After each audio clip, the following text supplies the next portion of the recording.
starting my show a little differently today. One of the reasons for this is because of this guy here, Diogo Jota, and his brother Andre Silva passed away in a car accident about 3 days ago. To lose a footballer at the age of 28 who's recently just got married is an awful thing to happen. It just come out the blue. Woke up, went on X, and it's the first thing I saw. So I'd like to send my condolences to his family and friends. And rivalries aside, he's still a human. He's still a person. He still had kids. Still had a wife. Still had a family. Still had friends. And it was just honestly devastating. Yeah, it was just horrible. And to lose your life at 28, I could just have no words for it.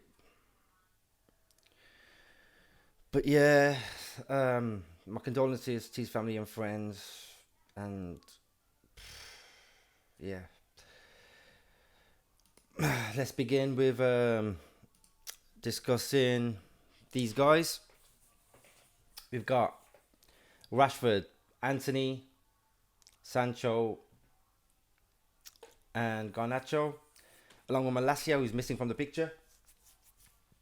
So they put in a transfer request. Ruben Amorim came back to Carrington, I think it was Thursday, and a transfer request went in from these four players. Now, Rashford has a lot of interest with Barcelona. So Barcelona is a team that he really wants to go to. I had Ormstein put Rashford has taken the step to inform Barca he's willing to reduce his salary to join Barcelona.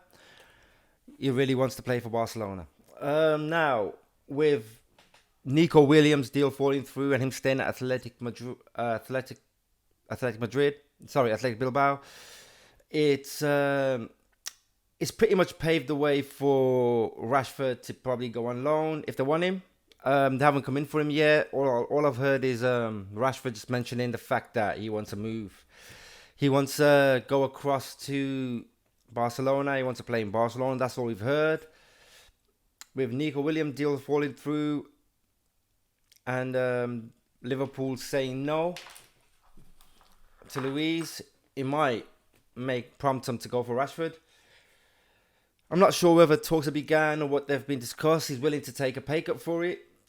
So, we've got potentially a chance of him going to take a pay cut to move to Barcelona, which is what he's been after for a while. Even Ornstein put it up where Marcus Rashford is prioritising a move abroad if Man United, if he leaves Man United this summer. Clubs want sale, but 27-year-old striker also open to loan or swap deal if right opportunity arises and wants to compete for titles. Now, ideally, I would like to get him pretty much sold if I can. I mean, I don't really want him to go on loan. He went on loan at Villa. They didn't bother to keep him there. So, not sure whether they wanted him. But he's definitely... he definitely wants to move to Barca. I am hoping Barca do come in for him. The chances are they might not. He might just end up staying with us. And these four players put in a transfer request along with Malacia to say, that they are interested in a move to another club. And it's something that really peeves me off when I come to Sancho. But before I get to that, is Rashford really... is he really going to potentially move? I don't know. Ornstein saying he's interested. Fabrizio Romano is saying he's interested. So we got two big reporters obviously saying that he's interested in a move. Now it's just down to Barcelona really. So I would love for him to go. I think his time at United's done. They've been told not to come back to training and find another team. So he won't be returning to Carrington on the 7th. We all know that. None of them will. And now whether he goes or stays, it's really a different matter. So moving on to Antony. Real Betis are after him. We've had interest from Como to take him. They want to pay. They've got the money. They're waiting to take him. Antony's more interested in moving to Betis. I think I've explained this before, where Betis are basically saying that they can't afford him or want him on loan again, with not even an obligation to buy, but an option to buy. If there's an obligation to buy, then yes, like there we are, take him, buy him, he's yours. But the fact that they want option to buy, which potentially means that he could return to us if he doesn't perform again, or if they ain't got the money, I think we should just move on from it. Tell Betis, here it is, here's asking price, here's what we want.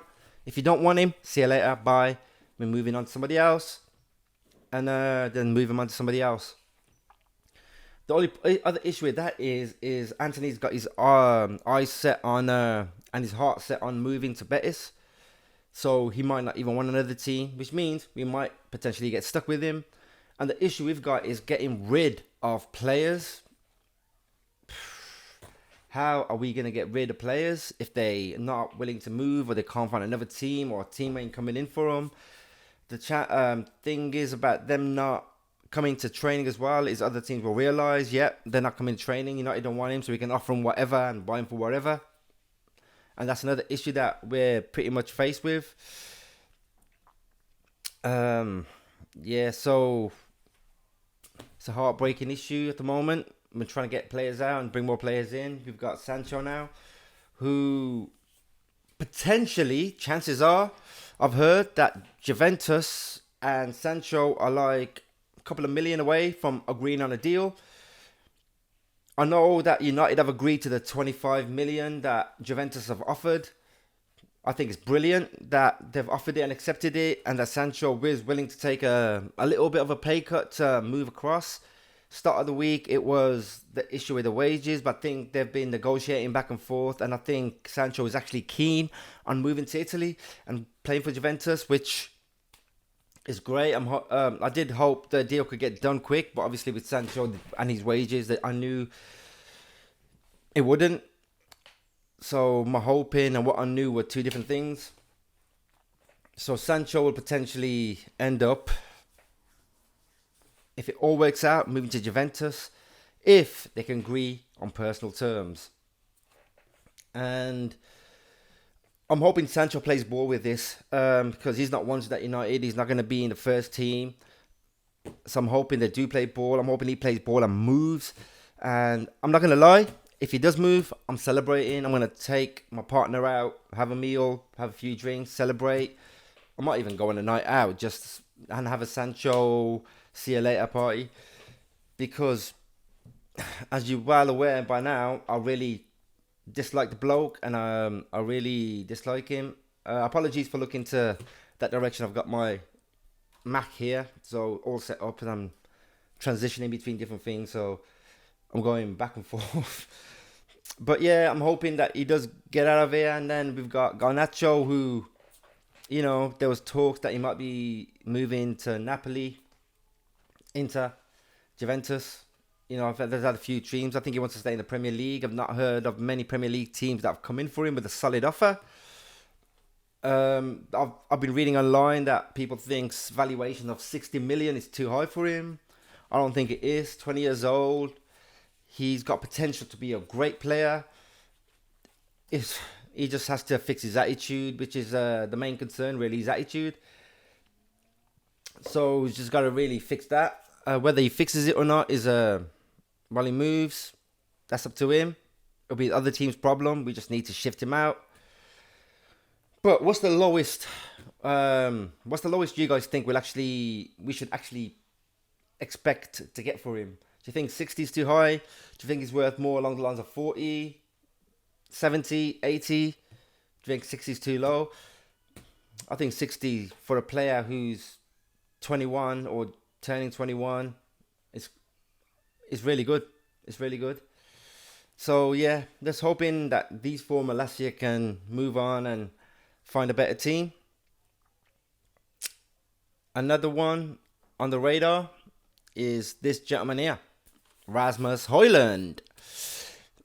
Fabrizio put that Rasmus expects to leave Man United this summer, says The Athletic. So it was, if it's reported by Athletic, that means it was reported by Ornstein or a few others. And yes, I believe the deal with Hland is really close. It's really close. I know he had his heart on staying. He's going to return to Carrington next week, probably. But, he's had his heart on staying. And I think Inter are really interested in taking him off our hands. I think they've been discussing back and forth. I don't think anything's been finalised. Or at least I haven't heard about anything being finalised. I do go on my phone a lot and look into stuff. I see what Ornstein's saying. Laurie Whitwell. Different websites, different people, even the, like Manchester newspapers, I even MEN and all that stuff, I even go through them. So all I'm hearing is that there's potential that he might be on the way out, and considering that this transfer window started on June the 1st and had a little 5-day break and started again, and we haven't sold anybody, it's disheartening. We are bringing players in, we're just not selling anyone. And it is really disheartening. So we're just going to await and see what happens there. So, yeah. Potentially, the deal's really close. I'm hoping to find out in the week where we stand with the 5 players who requested a transfer. But something tells me there's probably had no choice but to request a transfer because Amorim don't want them. Obviously, training starts today, Monday the 7th. So training starts 7th. Everybody's back, and I think in about a week and a half, we've got our first pre-season game against Leeds, if I'm not mistaken. So I'm hoping that these deals for these 6 players will get done, and at least we can ship some of them out. The bad news that I'm hearing a lot of is Mbeumo. So Mbeumo, still no progress, still nothing. The last time I reported on Mbeumo was last week, and I said that Brentford want more money,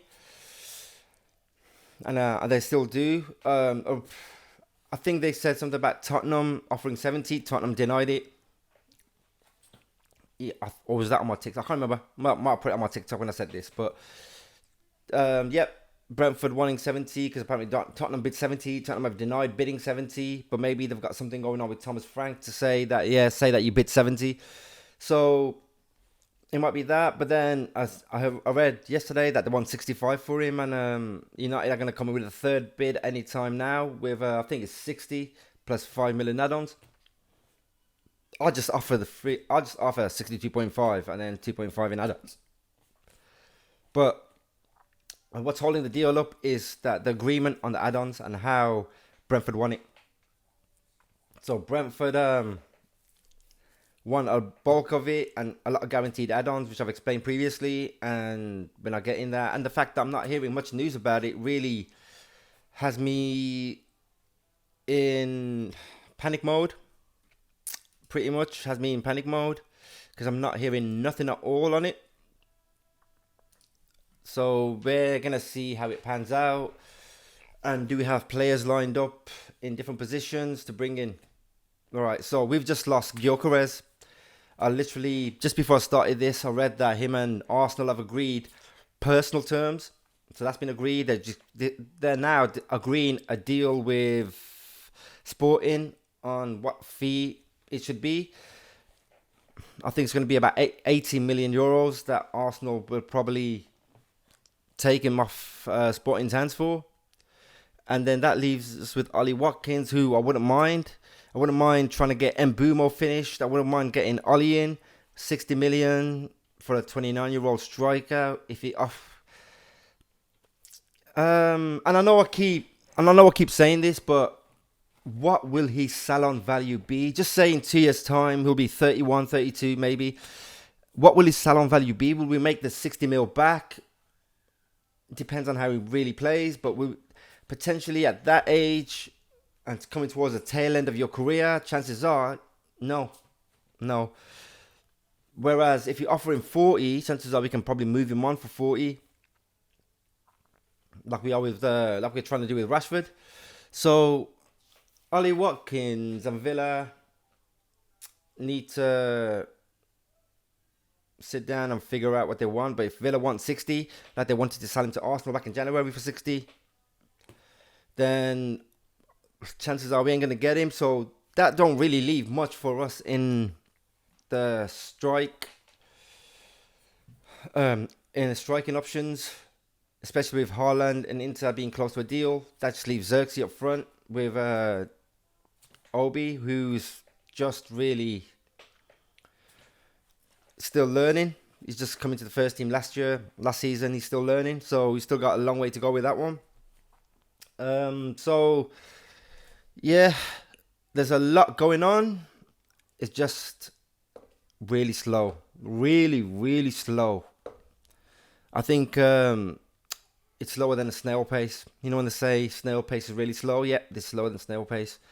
You're hearing stories, but nothing's moving to where we need it to be.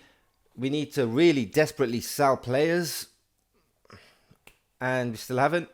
Not one. You got players like teams like Liverpool, Arsenal, Man City bringing players in. Now Arsenal have got Gyorkeres, so you know they're bringing players in, and it's just leaving us with one signing this summer. Just Cunha, that's it. Diego Leon we got in January, just came in and signed a contract. So Diego Leon came in and signed the contract, did what he had to do. There it is, signing the papers. He was happy to come on. He really I think he's going to start off with the under 21s, but he really said that he wants to. He had a interview at the airport, and what I liked about his attitude is that he wants to beat teams out and start playing for the first team, and he said he will. He's going to impress in pre-season, which I think he'll play. I think he'll play pre-season. I don't see why not. And he's going to press in pre-season, and then he's going to make the first team. He might do. He might do. I mean, Heaven, 17 years old, did it. He came in, impressed. Coney, he's impressed in the first team when he's come on. For them 2 games that he played, I think it was 2 games that he played. He impressed. Obi, he impresses me when he comes on. So chances are he might impress. I might even stay in the first team. We'll have to wait. We have to see what he does in practice this week. We have to see how everything gets lined up. We'll see how he performs in pre-season. If he plays in pre-season, I think he will. So yeah, that's pretty much it, guys. There's not really much movement on anything. I think I've figured out a way to do my videos quicker and work on these transitions, and work on just saving my time from editing stuff. So I've been that's what I've been doing this past week, just trying to come up with different ways just to do this so I can do more videos, because I do work a lot, a hell of a lot, which I need to tone back on. I went through a little health scare, had a little op last year, which I've recovered from, but I don't want to push myself too hard with trying to do 101 things at once.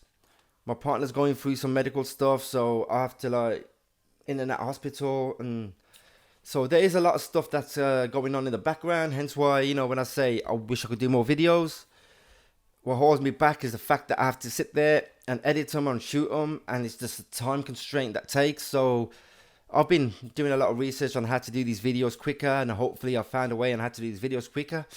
So I guess I'll find out really how this one is, and if this one works, then cool.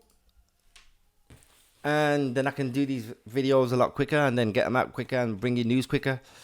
But thanks for tuning in, and I'll see you soon.